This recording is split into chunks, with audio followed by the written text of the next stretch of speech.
Halo sahabat semua, kembali lagi di channel Rumah Cerita Gudang Sejuta Cerita. Sebelum kita lanjut, jangan lupa tekan tombol subscribe-nya ya. Karena dengan menekan tombol subscribe, Mimin jadi semangat dan bisa update lebih banyak. Terima kasih yang sudah subscribe, selamat mendengarkan. Atas pengakuan dari Aslan tentang sifatnya yang memang tak bisa menunjukkan keromantisan terhadap Yuki kepada siapapun itu, Yuki akhirnya bisa mengerti. Yuki juga berusaha untuk tidak terlalu menjadi lebay serta terbawa perasaan sehingga di lain waktu, jika Firda muncul lagi di hadapannya, setidaknya Yuki sudah punya cara untuk pengendalian diri. Hari ini Yuki dan Aslan sudah berada di dalam ruangan dokter spesialis kandungan yang bertanggung jawab dalam pemeriksaan kandungan Yuki hingga nanti dirinya melahirkan. Dokter Widya mulai mengoleskan cairan gel ke perut Yuki yang sudah terlihat menonjol itu, lalu memulai melakukan pemeriksaan usus. Baiklah, untuk janinnya sangat sehat ya, sekarang mari kita dengarkan detak jantungnya, ucap Dokter Widya dengan bersemangat sekali. Detak jantung? Tanya Yuki mulai bingung saat menengok ke arah Aslan yang duduk di sebelahnya. Ternyata lelaki itu juga menunjukkan ekspresi bingung dengan mengernyit. Tak lama kemudian terdengarlah suara detakan kecil mirip detak jantung manusia. Baik Yuki maupun Aslan sama-sama terdiam. Bisa kita dengar sama-sama, Tuan dan Nyonya, ini adalah suara detakan jantung dari calon bayi Anda berdua. Suaranya sangat sehat ya, semuanya normal dan bagus sekali, terang Dokter Widya. Yuki tiba-tiba merasa terharu, kedua matanya pun langsung berkaca-kaca. Tapi berbeda dengan Aslan, calon papa tampan itu sepertinya tidak percaya. Bagaimana bisa suara detak jantung dari janin sekecil itu bisa terdengar? Jangan mengada-ada, dokter, ucap Aslan dengan wajah serius. Mendengar itu Dokter Widya tampak menahan senyumnya, tak mungkin dia berani tertawa di depan tuan muda tersebut. Dengan alat ini tentu kita bisa mendengarnya, Tuan. Di usia sekarang, janin yang ada di dalam perut manusia tentu sudah memiliki bentuk tubuh beserta organ yang lengkap selayaknya manusia juga, meski ukurannya menyesuaikan dengan postur tubuh dari janin itu sendiri, terang Dokter Widya dengan sabar. Apa benar seperti itu? Tanya Aslan masih ragu. Dokter Widya cukup terkejut dengan reaksi Aslan tersebut, sebab seseorang dengan otak sepintar itu serta memiliki gelar pendidikan tinggi, masa tidak tahu tentang hal umum seperti itu, padahal alat medis pendeteksi detak jantung tersebut sudah ada sejak sangat lama. Dokter, apa sudah selesai periksanya? Suara Yuki terdengar mengalihkan pembicaraan antara Aslan dan Dokter Widya. Dokter Widya pun menganggukkan kepalanya lalu mulai memerintahkan satu orang suster agar membersihkan perut Yuki dari olesan gel. Kemudian tak lupa Dokter Widya meresepkan beberapa vitamin untuk dikonsumsi oleh si ibu hamil, lalu menyerahkannya kepada Aslan sekaligus memberikan beberapa penjelasan terkait kehamilan Yuki selaku pasiennya. Usia kandungan Nyonya Yuki sudah masuk di usia 10 minggu. Harap berhati-hati karena usia kandungannya masih terbilang muda. Untuk melakukan hubungan suami istri tentu saja tidak dilarang, asalkan dilakukan dengan perlahan saja. Yang terpenting kedua belah pihak bisa merasa nyaman, itu yang paling utama agar keharmonisan pasangan suami istri tetap terjaga. Mendengar perkataan dari Dokter Widya itu, wajah Yuki mendadak merah karena malu sendiri. Kenapa Dokter Widya malah membahas hal seperti itu? Dia juga melirik ke arah Aslan karena saat itu mereka berdua sedang duduk bersebelahan di depan meja kerja Dokter Widya. Aslan terlihat biasa saja, tak menunjukkan ekspresi apapun, malah lebih santai dan diam menyimak. Banyak sekali pasangan muda yang menghindari hubungan seks pada masa kehamilan, namun dampak negatifnya juga banyak, di antaranya terjadi keributan kecil serta saling menjaga jarak, tak jarang juga malah terjadi perceraian atau perselingkuhan yang dilakukan oleh pihak suami. Sebagai seorang dokter, aku wajib membahas perihal ini agar pasangan muda seperti Anda bisa saling menjaga komunikasi tentang masalah sekecil apapun, lanjut Dokter Widya lagi. Yuki masih terngiang-ngiang pada penjelasan dari Dokter Widya di dalam ruangan tadi. Sampai mereka keluar dari ruangan itu, Yuki jadi merasa malu sendiri untuk berbicara pada Aslan. Bahkan hanya untuk melihat wajahnya saja dia enggan. Duduklah sebentar, aku akan menebus obat di apotik, ucap Aslan yang langsung diiyakan oleh Yuki. Keduanya pun berpisah.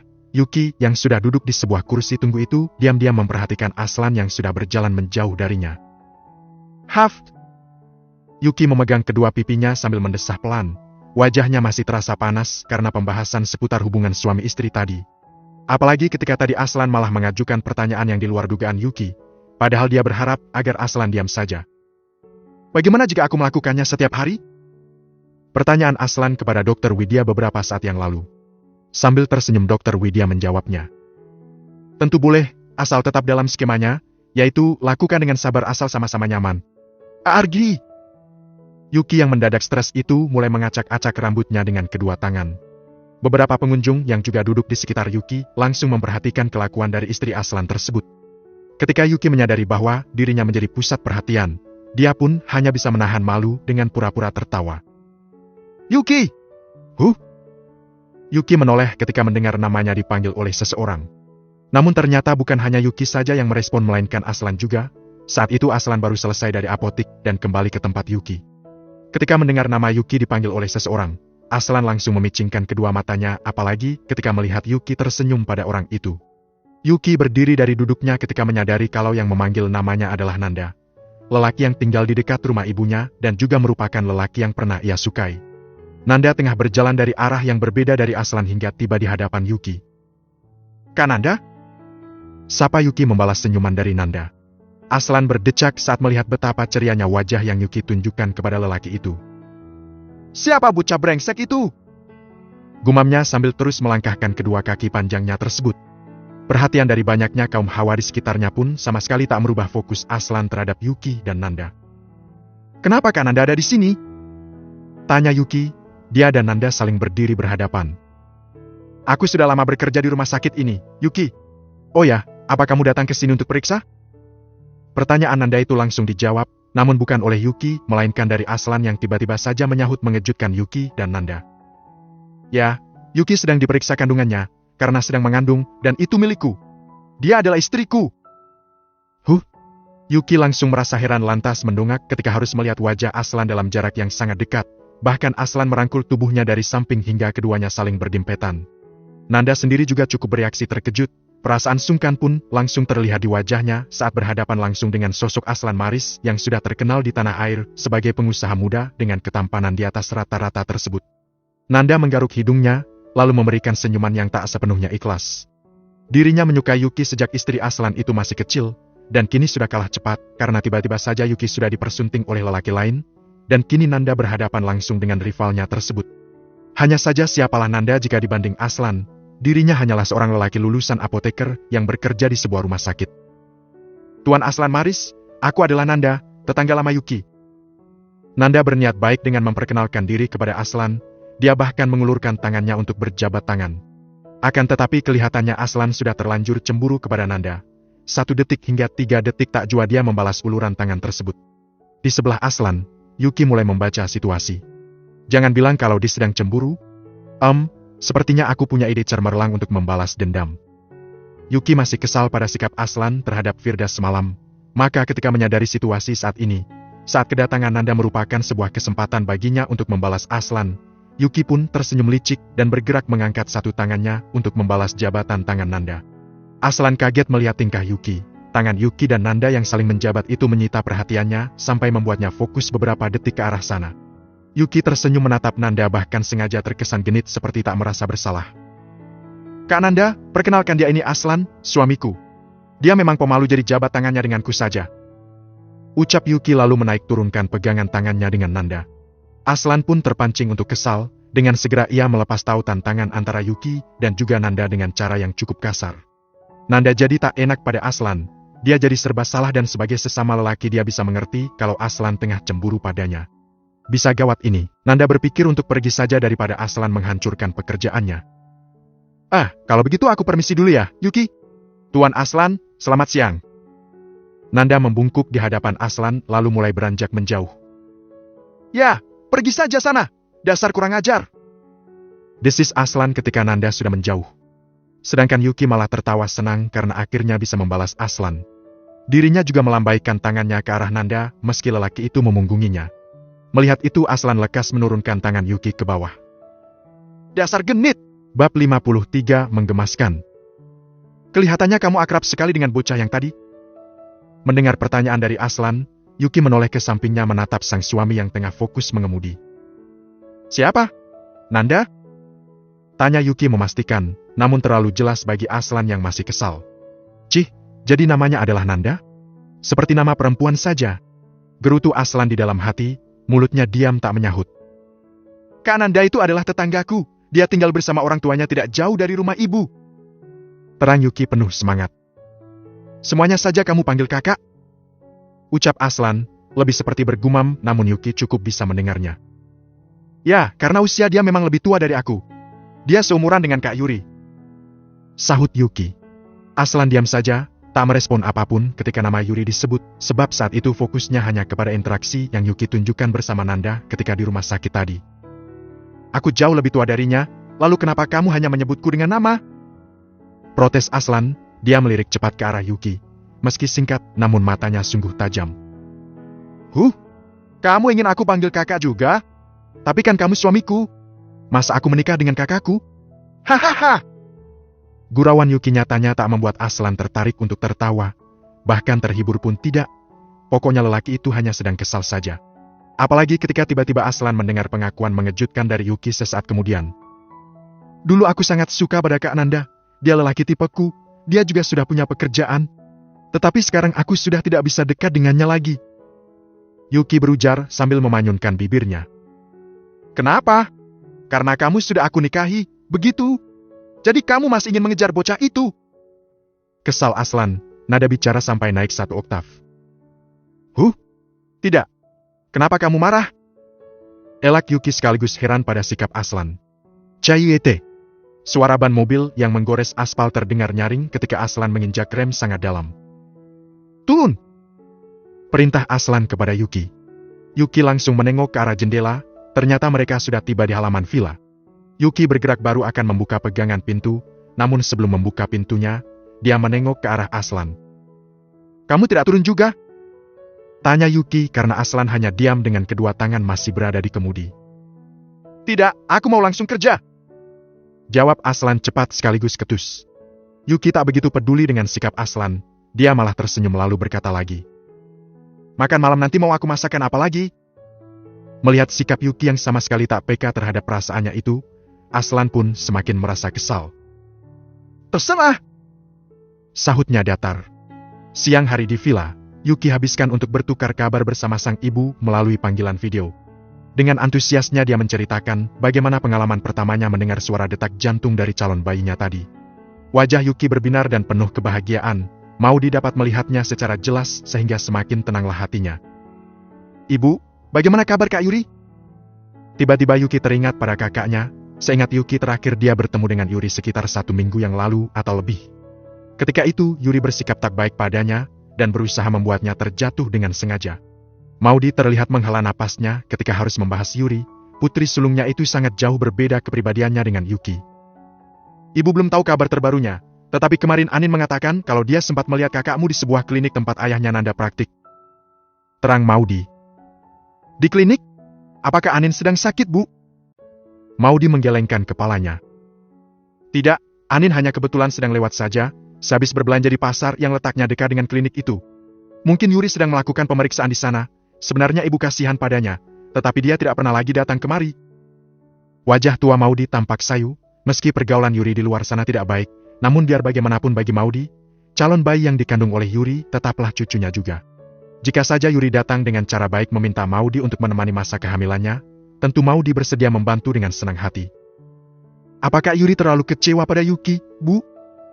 Yuki tiba-tiba merasa bersalah karena pernikahannya bersama Aslan ternyata bukanlah permainan melainkan sungguhan. Kenapa kamu berkata seperti itu, sayang? Tanya Maudi heran. Karena pernikahan yang dia inginkan malah menjadi milik Yuki. Ada kegetiran dan rasa bersalah dalam nada bicara Yuki. Maudi tak mau membenarkan perkataan Yuki tersebut. Tentu saja tidak begitu, sayang. Kita semua masih ingat bagaimana Yuri memaksamu menikahi Tuan Aslan dalam keadaan yang sulit untuk kamu tolak. Dia sudah berbuat dosa, biarkanlah dia belajar menanggung akibatnya sendiri agar bisa menjadi lebih dewasa. Apa ibu masih sering memberikan uang kepada kakak? Seingat Yuki, meski sudah memiliki gaji rutin sebagai seorang model dalam kota, Yuri masih sering meminta uang kepada ibunya. Itu pun, Yuri juga masih mendapat pemasukan uang sogokan dari Arjun untuk kasus kematian Akram. Sudah 1 minggu ini dia tidak menelpon ibu. Entah apa yang sedang dia lakukan, ibu jadi khawatir pada kakakmu. Yuki baru saja selesai membersihkan diri ketika daun pintunya diketuk dari luar, terdengar suara Cindy yang memanggil namanya. Bergegas Yuki membuka pintu. Maaf, Nyonya. Mobil tuan muda sudah akan tiba sebentar lagi. Ucap Cindy yang sebelumnya sudah diminta oleh Yuki agar mengingatkan dirinya untuk menyambut Aslan pada saat pulang kerja. Yuki menganggukkan kepalanya serta tersenyum. Terima kasih, Cindy. Aku akan segera turun. Beberapa saat kemudian, Yuki sudah berdiri dengan mengenakan dress rumahan berwarna orange. Terkesan segar dan juga sangat cantik sekali. Rambut panjang bergelombangnya yang setengah basah itu dia biarkan tergerai dengan indahnya. Tak lama kemudian, suara deru mobil mulai terdengar mendekat, kemudian berhenti di halaman villa. Penjaga yang bertugas langsung membuka daun pintu dengan lebar, dan tampaklah sang pangeran dengan setelan jasnya yang masih terlihat rapi meski telah digunakan bekerja seharian penuh. Yuki tak hentinya terkagum-kagum pada sosok lelaki yang sudah menjadi suaminya tersebut. Namun begitu hanya di dalam hati saja rasa kagum itu bisa ia ungkapkan. "Selamat datang," sapa Yuki yang langsung mengulurkan tangannya untuk menerima tas kerja dari tangan Aslan. Aslan cukup terkejut mendapatkan perlakuan manis seperti itu. Sempat tertegun sebentar karena wajah Yuki yang dia lihat saat itu entah mengapa menjadi lebih bersinar dari biasanya. Namun kembali lagi pada rasa kesalnya pagi tadi, Aslan pun tak mau menunjukkan kalau dia menyukai sambutan dari Yuki tersebut. Yuki memang berhasil menyambut tas kerja dari tangan Aslan, namun suaminya itu hanya diam saja. Tak berterima kasih apalagi mengecup pipinya seperti yang ada di dalam novel romansa kebanyakan, meskipun Yuki sendiri merasa itu berlebihan. Aslan dengan gaya kerennya itu langsung melangkah masuk ke bagian dalam villa begitu saja. Mau tak mau Yuki mengekori dengan langkah kecilnya. Saat Yuki masuk ke dalam kamar dia tak menemukan suaminya, namun dia menduga kalau saat itu Aslan pasti sedang mandi. Sebab handuk yang sudah dia siapkan di atas sandaran sofa sudah hilang dari tempatnya. Memastikan ke arah ranjang terdapat setelan piyama untuk Aslan, itu sudah Yuki persiapkan juga. Tak ingin menunggu saja, Yuki pun memutuskan untuk duluan pergi ke ruang makan, sebelum itu dia juga meletakkan tas kerja Aslan di tempat biasanya. Setelah menunggu cukup lama akhirnya yang ditunggu datang juga. Aslan masuk ke ruang makan dengan gaya santainya, namun wajahnya terlihat datar. Meski begitu Yuki senang karena Aslan mau mengenakan piyama yang tadi sudah dia siapkan. "Mau makan yang mana? Biar aku ambilkan," ucap Yuki ketika Aslan sudah duduk di kursinya. "Yang mana saja?" sahut Aslan sambil melirik wajah Yuki yang tersenyum ceria. Yuki langsung bergerak lincah mengisikan piring kosong milik Aslan dengan menu sederhana hasil tangannya. Diam-diam Aslan terus memperhatikan dirinya, dan ketika Yuki sudah selesai Aslan kembali membuang muka. Keduanya mulai menikmati makanan dengan keadaan tenang. Aslan sendiri cukup lahap karena dia selalu menyukai apapun yang dimasak oleh Yuki. Padahal sebelum bertemu dengan Yuki, mana pernah dia makan sejenis pecel ayam dan juga lauk pauk untuk nasi campur. Rata-rata keluarga mereka hanya memakan masakan berbau western atau yang berasal dari luar negeri. "Aku sudah selesai." Tiba-tiba Aslan berdiri membuat Yuki heran. Aslan juga langsung pergi begitu saja meninggalkan Yuki. "Ada apa dengannya?" gumam Yuki, namun ketika melihat piring Aslan yang sudah kosong, Yuki pun tersenyum senang. Malam harinya Yuki sendirian di dalam kamarnya sejak terakhir bertemu Aslan di ruang makan tadi. Sudah pukul 10, namun Aslan belum juga masuk ke sana. "Hoaam." Yuki menguap lebar, air mata kantuk sudah memenuhi kedua bola matanya. "Apa dia sedang di ruang kerja? Ya? Kenapa sepertinya dia sedang menghindari aku, sih? Memang aku salah apa?" Karena sudah mengantuk sekali, Yuki memilih untuk tidur saja. Tanpa tahu kalau di dalam ruang kerja itu, suaminya sedang menahan diri untuk mendekati dirinya dikarenakan rasa cemburu, namun sayangnya Yuki sama sekali tidak peka. Bab 54 sayang, jadi Tuan Aslan sudah tidak pernah tidur sekamar denganmu lagi? Isi pesan Anin. Segera Yuki membalas singkat. "Benar." Anin mulai mengetik lagi. Cukup lama Yuki memandangi aplikasi pesan singkat berlogo warna hijau tersebut. Anin sepertinya bingung akan mengetik apa, sebab proses mengetiknya kadang muncul kadang hilang. Yuki pun gemas karena lama menunggu balasan, segera ia mengetik lagi. "Kamu itu mau membalas pesanku atau tidak? Lama sekali." Beserta emotikan marah. Akhirnya tak lama kemudian barulah balasan pesan dari Anin diterima oleh Yuki dan segera dibacanya. "Terakhir kali, kamu membuat kesalahan apa sampai Tuan Aslan menghiraukanmu? Coba ingat-ingat lagi, apakah ada hubungannya dengan laki-laki lain?" Oh, ternyata pesan balasan Anin memang cukup panjang, pantas saja lama. Yuki mulai berpikir sejenak, mencoba menelaah pesan dari Anin tersebut. "Laki-laki apa? Kamu kan tahu aku tidak pernah punya hubungan dengan lelaki manapun sebelum dinikahi olehnya," balas Yuki. Anin tak langsung membalas lagi, di antara jeda itu Yuki pun baru teringat pada Nanda. Aku pernah bertemu dengan Kak Nanda secara tak sengaja di rumah sakit. Waktu itu aku sedang pergi kontrol bersama Aslan dan Kak Nanda ternyata bekerja di rumah sakit yang sama. Terang Yuki. Dengan cepat Anin membalas lagi. "Bagaimana interaksimu dengan Kak Nanda? Apakah Tuan Aslan melihatnya?" "Ya, Aslan ada di sana juga. Aku juga bercerita padanya bahwa dulu aku pernah menyukai Kak Nanda." Emotikan senyum lebar. Tak lama Anin kembali membalas pesannya, namun kali itu dia memarahi Yuki. "Dasar bodoh! Anak bodoh! Yang seperti itu tidak membuatmu sadar diri. Tuan Aslan sedang cemburu padamu. Bagaimana bisa kamu mengaku menyukai lelaki lain di hadapan suamimu? Sini biar aku pukul kepalamu itu. Sudah 3 hari interaksi Yuki bersama Aslan sangatlah minim. Aslan tetap tidur di ruang kerja, meskipun lelaki itu rutin memakan masakan Yuki setiap makan malam mereka. Yuki baru tersadar bahwa isi pesan Anin tadi ada benarnya juga. Hanya saja dirinya masih mengelak untuk percaya bahwa Aslan memang benar-benar sedang cemburu padanya. Dulu dia sangat jahat padaku, menuduhku materialistis, sengaja mendekati keluarganya demi hidup kaya. Bahkan menghina ibuku juga. Bagaimana bisa aku percaya kalau dia cemburu padaku? Celoteh Yuki sambil duduk berpangku tangan di atas sofa. Tetapi, dia pernah mengungkapkan perasaannya padaku. Ya, meskipun tidak secara jelas juga, aku jadi bingung. Yuki malah mengacak-acak rambutnya hingga berantakan. Dia melirik ke arah jam dinding, baru pukul 10 pagi.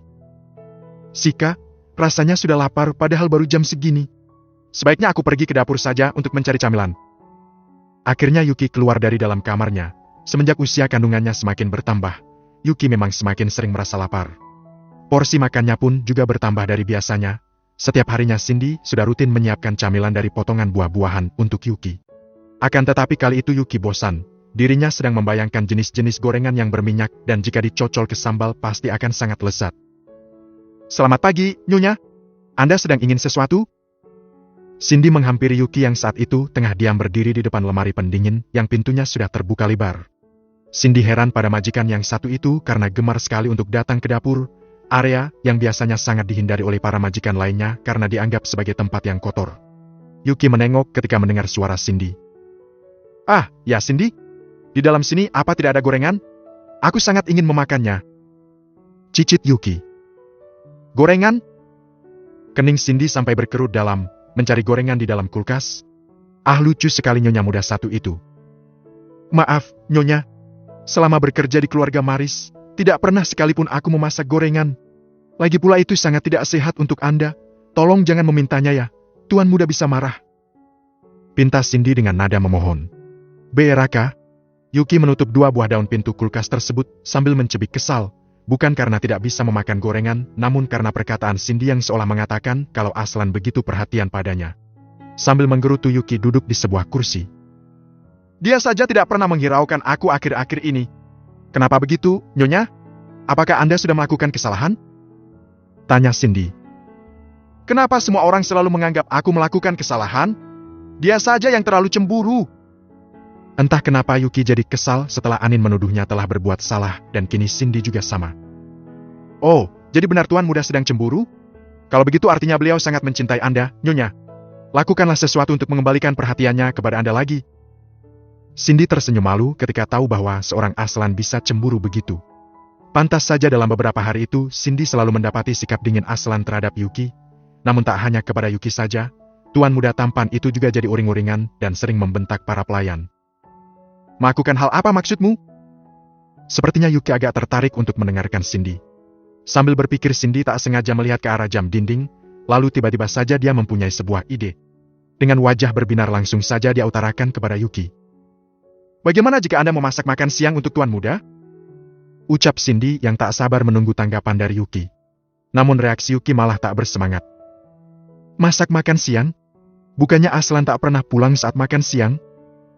Keluhnya, lalu kembali memasang mode bad mood. Melihat itu Cindy tetap tersenyum dan semakin menyemangati Yuki. Bukan makan di sini, Nyonya. Anda bisa memasak dan mengantarkan makan siang ke perusahaan. Dengan begitu Tuan muda pasti akan terharu dan memeluk Anda dan mengucapkan terima kasih dengan penuh perasaan. Hehehe. Khayalanmu itu tinggi sekali. Dia saja tidak mau bicara padaku. Jika aku datang dan dia menolaknya bagaimana? Sergah Yuki kesal. Dengan cepat Cindy mengibaskan kedua tangannya. Tidak mungkin, Nyonya. Percayalah itu tidak akan sia-sia. Jika memang Anda melakukan kesalahan, maka sudah sepantasnya Anda meminta maaf. Dan aku punya satu saran lagi. Cindy mengacungkan satu jari telunjuknya. Yuki sudah memandang aneh pada Cindy. Saran apa lagi? Protesnya, yang tadi saja belum tentu berhasil. Cindy berdehem 2 kali lalu mulai berbicara. Bagaimana jika Anda mempunyai sebuah panggilan sayang untuk Tuan muda? Hehehe. Yuki membola serta menjatuhkan rahangnya lebar-lebar, melihat wajah tak berdosa Cindy yang begitu percaya diri padahal dirinya sudah malu bukan kepalang. Ayo, Nyonya. Cepatlah kita masak sekarang agar waktunya sempat untuk makan siang Tuan muda. Ajak Cindy bertepuk tangan lebih bersemangat dari Yuki. Cih, kenapa sekarang jadi kamu yang memerintahku? Aslan, lihat ini. Bagas menyodorkan ponselnya kepada Aslan. Aslan meliriknya, lalu melihat keberadaan Yuki di dalam sebuah lift melalui rekaman CCTV yang tersambung di ponsel tersebut. Dia tak terkejut, sebab apapun yang Yuki lakukan bahkan baru rencanakan saja, Aslan sudah tahu melalui banyak mata-mata di villa. Termasuk rencana Yuki yang datang membawa makan siang untuknya di perusahaan tersebut. Nungki sudah melaporkan padanya setengah jam yang lalu. Sambil tersenyum miring, Aslan membuat perintah kepada Bagas. Batalkan acara makan siangku dengan klien hari ini. Tak lama kemudian Aslan memperhatikan rekaman CCTV melalui laptopnya. Kamera itu menayangkan lokasi di depan pintu ruangan. Pergerakan Yuki pun terlihat sedang berjalan mendekati pintu, namun tampak ragu-ragu. Yuki seperti tengah berpikir keras, menengok ke arah kiri dan kanan, seperti berharap ada seseorang di sana untuk dia titipi box yang sedang dipegangnya itu. Aslan terkekeh melihat tingkah istrinya di depan sana. Dia pun memutuskan untuk memencet sebuah tombol yang ada di dalam laci mejanya tersebut. Sesaat kemudian daun pintu ruangan itu langsung terbuka secara otomatis. Yuki terkejut karena mengira ada orang yang membukakan pintu. Namun karena tak melihat siapapun keluar dari ruangan cowok itu, dia pun memutuskan untuk masuk namun sempat mengintip sedikit. Aslan pura-pura terkejut ketika Yuki sudah berhasil berada di hadapannya. Jika saat itu ada Bagas di sana, pasti asistennya itu akan muntah ketika harus melihat akting yang Aslan lakukan. Yuki, ada perlu apa kemari? Tanya Aslan memulai peran. Yuki jadi kesal dengan pertanyaan itu, bibirnya pun mulai mengerucut dan Aslan melihatnya sampai membuatnya tak tahan saking gemasnya. Aku membawa masakan untuk makan siangmu. Itu juga kalau kamu mau, kalau tidak mau tidak apa-apa, aku pulang saja. Wajah Yuki semakin ditekuk. Kedua tangannya sedang memegang dua buah box khusus untuk menyimpan makanan. Aslan tertawa di dalam hati ketika melihat tingkah istrinya itu. Gini amat nikah sama bocah, mungkin seperti itu gambaran isi hati Aslan. Apa hanya itu tujuanmu datang kemari? Kalau begitu letakkan saja di atas meja di sana, nanti akan aku makan. Pekerjaanku masih sangat banyak, aku juga jarang makan belakangan ini. Bohong Aslan. Ternyata perkataan Aslan itu cukup membuat Yuki terpengaruh. Yuki langsung menatap Aslan dengan rasa kasihan. Apa sebegitu marahnya dia padaku, sampai-sampai jadi jarang makan? Gumam Yuki di dalam hati. Sebenarnya, aku juga datang kemari untuk minta maaf. Akhirnya Yuki menurunkan egonya dan mengalah. Dia juga menundukkan wajah ketika menyampaikan permintaan maafnya. Namun rupanya Aslan semakin senang ingin mengerjai Yuki. Apa kamu berkata sesuatu? Aku tidak mendengarnya. Ucapnya pura-pura tak mendengar permintaan maaf Yuki. Yuki pun harus lebih bersabar. Dia mulai menarik napas dalam lalu menghembuskannya dengan cepat. Aku minta maaf, karena telah membuatmu cemburu. Sergahnya. Cemburu? Kata siapa aku cemburu? Elak Aslan. Raut wajah Yuki sudah berubah kesal saat itu. Sudah jauh-jauh datang membawakan makan siang serta merendahkan dirinya untuk meminta maaf. Aslan malah tidak mengakui kalau dirinya cemburu. Raka? Yuki langsung meletakkan box makanan dari di tangannya itu ke atas meja kerja Aslan cukup keras. Aku sudah meminta maaf karena sudah 3 hari ini kamu seperti menjauhi aku dan tidak tidur di kamar. Kalau tidak terima pada permintaan maafku maka terserah, aku akan kembali tidur di menara saja. Sambil marah Yuki membalikan tubuhnya berniat untuk pergi. Namun ketika satu tangannya baru akan menggapai pegangan pintu, tubuhnya malah terhenti sebab Aslan memeluknya dari belakang. Jangan pergi, temani aku makan siang di sini, ya? Bisik Aslan tepat di telinga Yuki dari arah belakang. Seketika itu bulu kuduk Yuki langsung berdiri tegak. Aslan menariknya sambil membawa box makanan tersebut menuju ke arah sofa tamu. Dia juga yang menghidangkannya, sedangkan Yuki hanya diam menyaksikan. Ketika itu wajah Aslan tampak sumringah saat melihat menu masakan yang menggugah seleranya. Di mana piringnya? Tanya Yuki karena dia tak membawa piring. Ada di dalam lemari itu. Aslan menunjuk ke sebuah bafit kaca tak jauh dari tempat mereka duduk. Yuki langsung beranjak untuk mengambil 2 buah piring, sendok, serta minuman kemasan yang juga tersedia di sana. Setelahnya mereka berdua memulai makan siang dalam diam. Namun tiba-tiba saja Yuki menjadi gelisah. Aslan menyadarinya dan dia menjadi penasaran. Apa ada sesuatu lagi yang ingin kamu katakan padaku? Tanya Aslan. Apa? Oh, itu. Yuki sangat gugup sekali saat itu, beberapa saat yang lalu ketika masih berada dalam perjalanan menuju ke perusahaan. Yuki sempat memikirkan perkataan Cindy mengenai panggilan sayang untuk Aslan. Bahkan dia jadi tak tenang selama memikirkannya. Apa ini harus? Yuki membatin hampir mundur dari niatnya tersebut. Yuki? Kau tegur Aslan. Ah, ya? Begini, aku ingin merubah panggilanku padamu. Demi apa Yuki sudah sangat malu sampai wajahnya menunduk dalam karena Aslan terus menatapnya lekat. Aslan pun meninggikan kedua alisnya, tak menyangka akan hal itu karena mata-mata yang bertugas di villa belum menyampaikan hal tersebut kepadanya. Kamu ingin memanggilku apa? Aslan sudah sangat senang saat itu. Apa? Aku juga tidak tahu. Cicit Yuki, sudah malu malah ditanya lagi seperti itu. Karena tak sabar Aslan pun menyampaikan pendapatnya. Bagaimana jika sayang? Aslan sayang. Godanya. Sayang? Tanya Yuki, Aslan dengan cepat menganggukkan kepalanya disertai wajah yang sumringah. Coba latihan sekarang, panggil aku sayang. Desak Aslan. Yuki menggigit lidahnya. Wajahnya pun sudah semerah tomat, namun akhirnya kata keramat itu keluar juga dari mulutnya. Iya, sayang. Bab 55 sayangku. Yuki menggerutu di sepanjang perjalanan pulangnya, sebab ketika berada di kantor tadi Aslan terus memintanya mengulangi kata panggilan sayang untuknya. Bahkan Aslan juga memberlakukan denda jika satu kali saja Yuki terlupa sehingga salah memanggil suaminya. Sayang, sayang, sayang, Hafs Aslan menyebalkan. Dian selaku supir saat itu hanya bisa melirik ke arah kaca spion karena merasa heran pada sikap nyonya muda tersebut. Sejak tadi tidak berhenti bergumam dengan wajah cemberut. Tak lama kemudian mereka tiba di halaman villa. Cindy sudah berdiri di depan pintu masuk untuk menyambut Yuki dengan raut senang serta rasa penasaran pada misi yang sudah Yuki jalankan ketika menemui sang tuan muda di perusahaan tadi. Selamat datang, Nyonya. Sapa Cindy, raut wajah sumringahnya membuat Yuki heran. Kelihatannya kamu senang sekali. Kau tegur Yuki, sedangkan dirinya masih kesal pada permintaan suaminya. Cindy mengiringi langkah Yuki menuju ke arah pintu lalu sengaja menyenggol siku nyonya muda tersebut sambil senyum-senyum sendiri. Nyonya, bagaimana misinya? Apakah berhasil? Bisiknya di dekat telinga Yuki. Terkejut Yuki pada pertanyaan itu sekaligus membuatnya malu.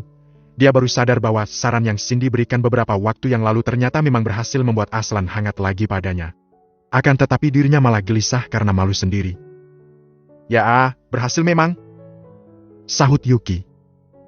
Wah, ada yang sudah baikan. Selamat ya, Nyonya. Ingat jangan buat tuan muda cemburu lagi. Cindy senang sekali. Yuki pun mencubit pelan lengan Cindy karena gemas. Ada-ada saja. Omelnya. Selama 3 hari sebelumnya, Aslan bukan sengaja tidur di ruang kerja hanya karena cemburu pada pengakuan Yuki yang telah menyukai orang lain sejak dulu. Dia memang cemburu, namun di sisi lain sebenarnya Aslan tengah disibukkan pada laporan perihal pergerakan ayah tirinya, Mahardika beserta kaki tangannya, Arjun. Pada hari pertama itu, Yuda sudah menghubungi Bagas untuk melaporkan kondisi di sana dan apa saja yang telah ia ketahui selaku bertugas sebagai mata-mata Aslan. Untuk itulah Aslan harus berpikir ekstra dan membutuhkan waktu untuk menyendiri. Arjun sudah didatangi oleh petugas polisi sesuai dengan laporan yang kita buat. Akan tetapi menurut Yuda petugas polisi tersebut langsung pergi lagi tak lama kemudian. Ternyata Arjun menyuap mereka sebanyak 1 miliar secara cash. Ucap Bagas yang langsung melaporkan kepada Aslan setelah Yuda menghubungi dirinya dari lokasi tempat tinggal Arjun. Uang itu pasti berasal dari Mahardika. Sahut Aslan, berbicara melalui sambungan telepon dengan Bagas. Benar, lalu apa perintahmu selanjutnya? Aslan mulai berpikir sejenak, lalu mendapatkan sebuah rencana. Kirim anggota kita untuk menyamar menjadi petugas polisi dan pergi temui Arjun.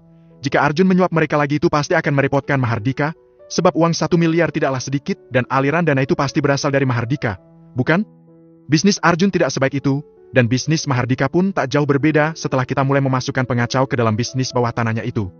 Lalu apa selanjutnya? Tanya Bagas lagi. Mahardika pasti akan menghubungiku untuk meminta bantuan modal, setidaknya dia harus berani menemuiku secara 4 mata. Jawab Aslan tegas. Baiklah. Pada hari ketiga para anggota yang menyamar sebagai petugas polisi suruhan Aslan tersebut sudah 3 kali datang menyambangi kediaman Arjun. Sesuai dengan prediksi Aslan, pada pertemuan ketiga kalinya rupanya Arjun sudah mulai kehabisan dana untuk menyuap para polisi gadungan tersebut. Meski begitu karena terus diancam, mau tak mau Arjun mengeluarkan dana pribadinya sendiri. Totalnya sudah sejumlah 3 miliar uang yang diberikan oleh Arjun kini berpindah tangan kepada Aslan. Arjun sedang kebingungan sekarang, tabungannya mulai terkuras habis saat ini. Dia juga sudah menghubungi Tuan Mahardika untuk meminta kiriman dana lagi, namun sepertinya itu sulit.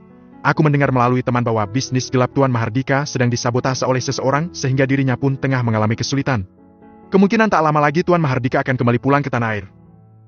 Laporan dari Yuda sudah sampai ke telinga Aslan. Dia sedang duduk sendirian di kursi ruang kerjanya sambil berpangku tangan. Dalam mengalahkan Mahardika, memang tak bisa instan serta butuh strategi yang matang.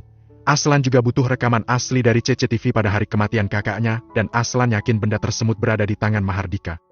Sehingga dia harus bermain secara halus sebelum rekaman itu bisa ia dapatkan, sebab bukti yang ada belum cukup untuk menjebloskan Mahardika ke dalam penjara. Aku terlalu banyak diam dan juga lamban selama ini. Jika saja bukan karena Yuki, aku pasti masih berkutat dengan cara yang salah.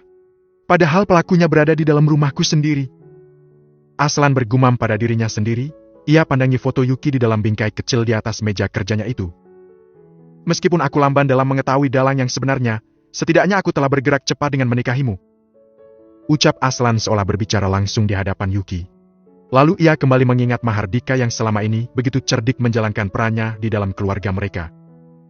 Mahardika, datanglah padaku karena kamu tak punya pilihan lagi selain meminta bantuan keuangan dariku setelah bisnismu sudah mulai tumbang, dan itu adalah pembalasan ringan dariku. Tatapan Aslan tajam melihat lurus ke depan. Yuki sepertinya sedang menikmati perannya sebagai koki dadakan selama beberapa waktu ini. Mungkin karena sudah menjadi hobinya juga sekaligus untuk mengisi waktu luang karena hidup di villa mewah tersebut, dia serba dilayani sehingga Yuki merasa mudah bosan. Yang bisa dia lakukan di saat merasa jenuh paling-paling hanya satu, yaitu berjalan kaki ke hutan menuju tebing pantai favoritnya.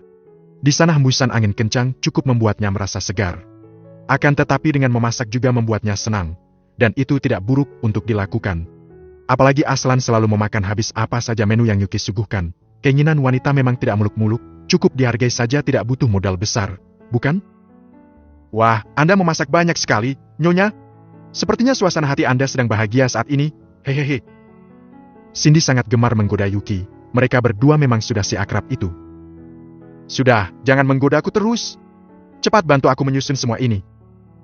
Kau tegur Yuki, dia juga malu jika diungkit terus, namun tak ayal membuatnya tersenyum juga. Makan malam saat itu cukup hangat antara Aslan dan Yuki, tak ada lagi sikap diam tak saling kau tegur sapa. Yang ada sekarang adalah senyuman malu-malu yang terus tersungging di bibir Yuki. 20 menit kemudian sepasang suami istri itu sudah berada di dalam kamar mereka. Aslan sudah membersihkan dirinya lalu memakai setelan piyama yang selalu Yuki persiapkan untuknya. Saat itu Aslan bergerak ke arah pintu, membuat Yuki curiga kalau suaminya itu akan bermalam di ruang kerja lagi. Kamu mau pergi? Tanya Yuki begitu saja. Aslan menghentikan tangannya ketika sudah menyentuh kenop pintu, kemudian menengok ke arah Yuki. Kamu lupa kata panggilannya? Tagihnya. Terpaksa Yuki mengulangi pertanyaan dengan nada pelan. Sayang, kamu mau pergi kemana? Aslan langsung tertawa sambil menggaruk sebelah kening tebalnya. Aku akan ke ruang kerja, hanya sebentar saja, nanti aku kembali lagi, tunggulah. 1 jam hingga 3 jam berlalu setelah Aslan mengatakan akan pergi ke ruang kerja sebentar saja. Yuki itu sangat mudah mengantuk, ketika melihat ke arah jam dinding ternyata sudah pukul 11 malam. Haft, untuk apa juga aku menunggu dia, lebih bagus kalau aku langsung tidur saja. Bergegas Yuki menarik selimut lalu menutupi seluruh tubuhnya. Kedua mata yang memang sudah terasa berat itu pun segera mengatup rapat. Untuk beberapa saat Yuki terhanyut ke dunia mimpi yang indah. Namun kemudian dia menjadi terusik setelah merasa seperti ada sesuatu yang menggerayangi kulitnya. Perlahan Yuki mulai membuka matanya. Betapa terkejutnya ketika kesadaran telah terkumpul dirinya malah mendapati Aslan sudah dalam posisi di atasnya. Sayang, apa yang kamu lakukan? Yuki gugup dan tak sadar kalau dia tertidur dengan posisi terlentang. Seingatnya ketika tidur tadi dirinya bergelung di dalam selimut tebal itu. Aslan tersenyum dan wajahnya sudah begitu dekat dengan Yuki. Ada tatapan aneh yang Yuki lihat dari mata Aslan. Tatapan yang mirip seperti di malam pertama itu. Dan apa yang Yuki duga pun, kedua pipi Yuki kini merona dan terasa memanas. Di kediaman Asmira, yaitu rumah besar, sekitar pukul 4 sore ibu dari Aslan itu tengah bersiap menuju ke pintu utama rumahnya. Dirinya berniat untuk pergi ke sebuah salon spa langgannya. Reservasi pun sudah ia lakukan sejak jauh-jauh hari. Meski usia sudah mulai mengikis, namun jangan ragukan kekencangan kulit yang dimiliki oleh Asmira. Bukti bahwa uang mampu membuatnya menjadi jauh lebih muda di usia yang hampir menanjak ke angka 5. Semenjak memecat Wina yang telah bekerja belasan tahun dengannya menjadi asisten pribadi, Asmira kini melakukan semuanya sendiri.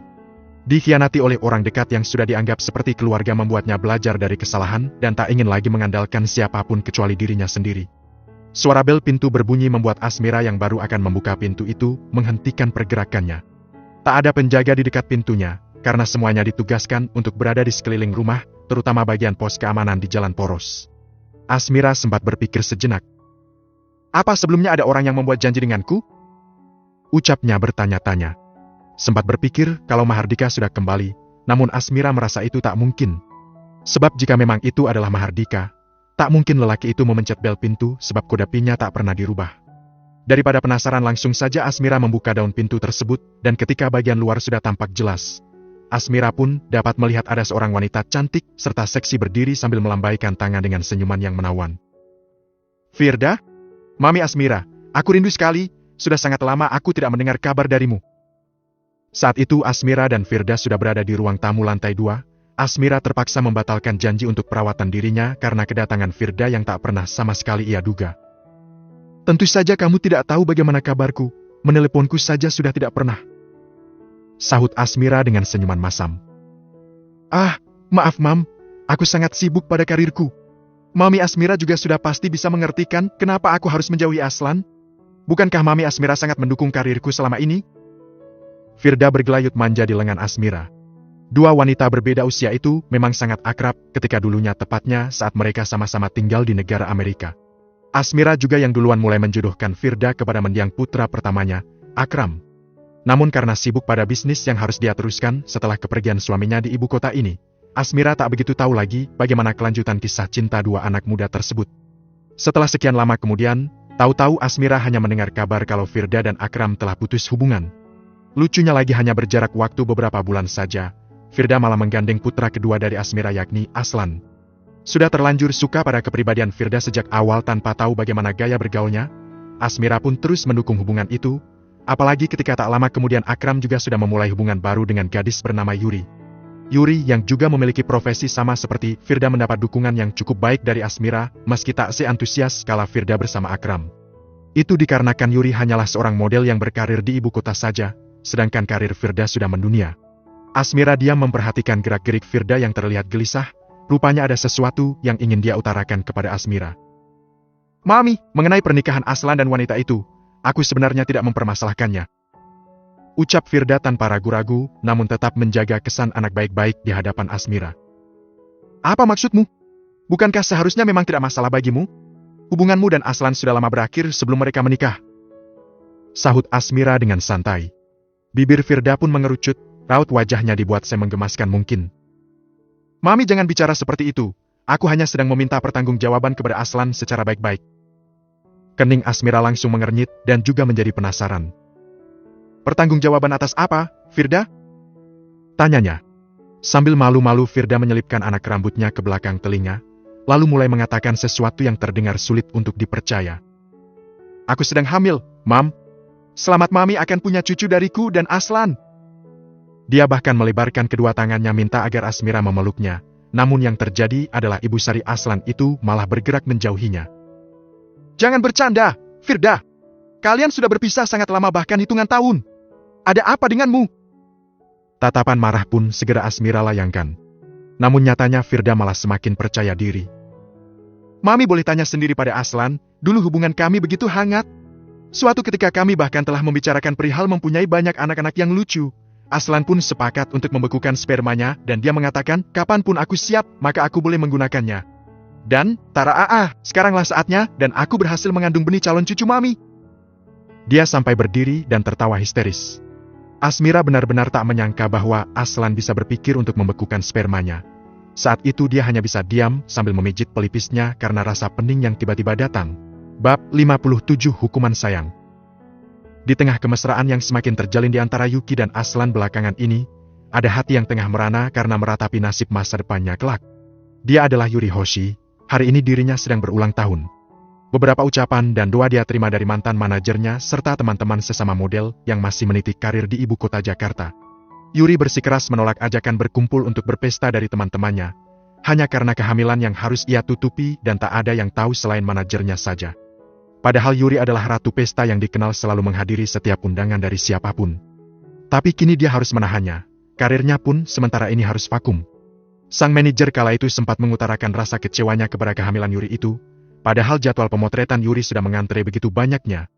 Yuri teringat kala dia harus menjual nama Aslan Maris selaku calon suaminya. Aku akan bayar semua dendanya setelah menikah nanti, Kak Anggun. Harusnya kakak mendukung pernikahanku dengan Aslan, tinggal menghitung hari saja. Meskipun selama hamil aku vakum bekerja, tapi suamiku nanti yang akan menanggung semua kebutuhanku. Yuri tersenyum pias lalu mentertawakan dirinya. Ternyata jodoh yang kujaga dengan berbagai cara itu bukanlah untukku. Karena pernikahannya bersama Aslan telah gagal dan digantikan oleh Yuki. Mau tak mau Yuri sendiri yang membayar denda penalti karena telah membatalkan kontrak kerjasamanya dengan berbagai pihak. Uang yang harus digelontorkan pun mencapai ratusan juta, terpaksa dia harus menguras tabungannya sendiri. Namun untungnya Aslan sempat memberikan uang mahar kepadanya senilai 200 juta rupiah.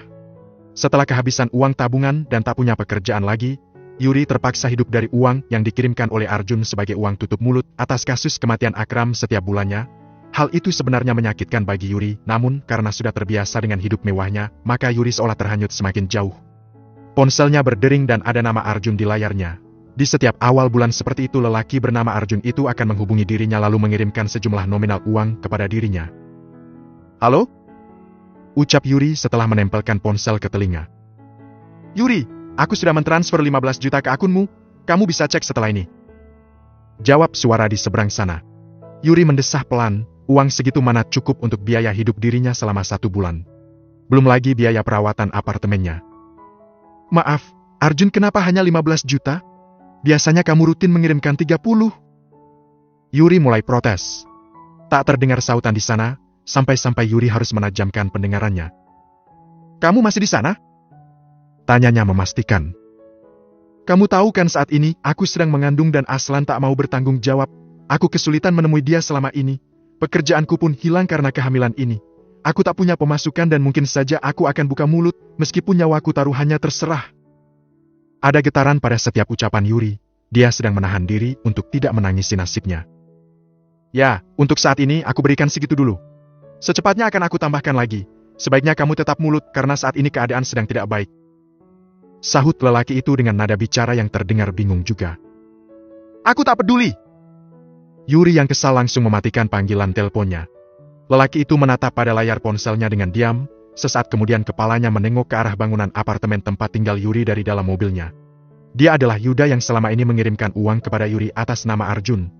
Padahal Arjun sama sekali tak tahu menahu perihal itu. Pandangan matanya redup menandakan hati yang tengah bersedih. Aku akan terus berusaha memberikanmu uang dengan hasil kerja kerasku yang baik. Maafkan aku karena telah membuat hidupmu menderita karena tak jadi menikahi Tuan Aslan. Aslan memeluk Yuki dari belakang. Istrinya itu tengah sibuk menyelesaikan proses memasak untuk makan malam. Apakah kamu lupa kalau aku sudah melarangmu memasak? Kenapa kamu nakal sekali dan tidak penurut, Aslan gemas lalu menggigit kecil telinga Yuki sampai memerah. Oh, sakit, Aslan. Sergah Yuki. Sadar akan ucapannya yang tak menyebut Aslan dengan kata sayang itu, Yuki pun menengokkan kepalanya perlahan dan mendapati sang suami yang tengah melotot ke arahnya. Ah, hei. Terpaksa Yuki tersenyum, namun tidak dengan suaminya. Kamu tahu kan apa hukumannya jika tak memanggilku sayang? Desis Aslan dengan nada yang dibuat menyeramkan. Sekarang giliran Yuki yang melotot. Apa itu harus sekarang? Tanyanya, saat melihat Aslan menganggukkan kepala seketika Yuki menjadi grogi. Sambil menengok ke kiri dan ke kanan Yuki baru menyadari kalau hanya ada dia dan Aslan saja di dapur itu. Lega akhirnya dia pun mulai berjinjit untuk mencium bibir suaminya sebagai hukuman karena telah melanggar janji dengan memanggil nama suaminya. 1 kali kecupan sudah mendarat di bibir Aslan, namun lelaki tampan itu malah menggelengkan kepalanya. Lagi! Perintahnya. Yuki langsung ingin protes, namun Aslan sudah menarik pinggangnya hingga tubuh keduanya saling mepet. Setelah menghela napasnya Yuki kembali mengulangi hal yang baru saja dia lakukan, yaitu mengecup bibir suaminya. Benar-benar hanya kecupan saja dengan cara menempelkan ujung bibir mereka. Sudah! Ucap Yuki merasa sudah melaksanakan hukumannya. Namun sayangnya Aslan merasa itu bukanlah sebuah ciuman. Apa begitu yang namanya mencium?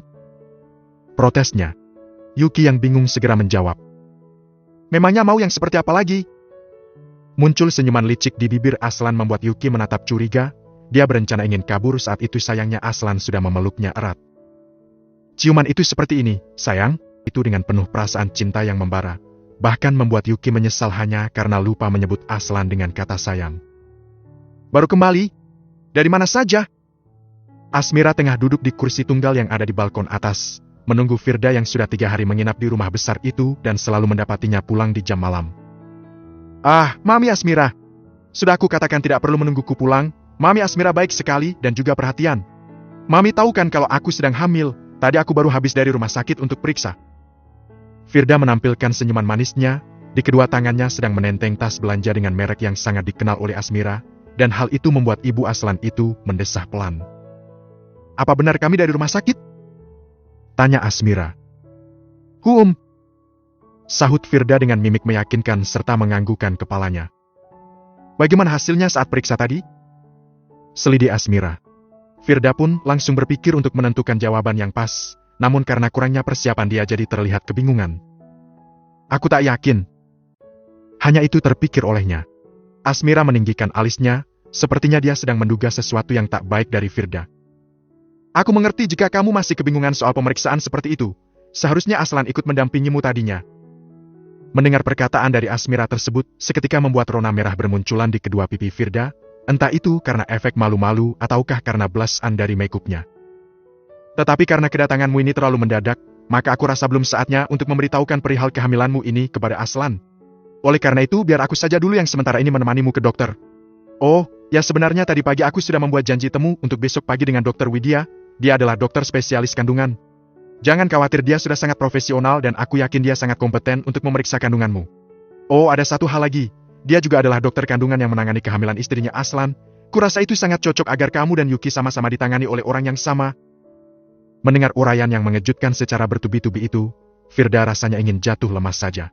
Sedangkan Asmira mulai bangkit dari duduknya, lalu melenggang meninggalkan Firda yang masih diam dengan wajah kakunya.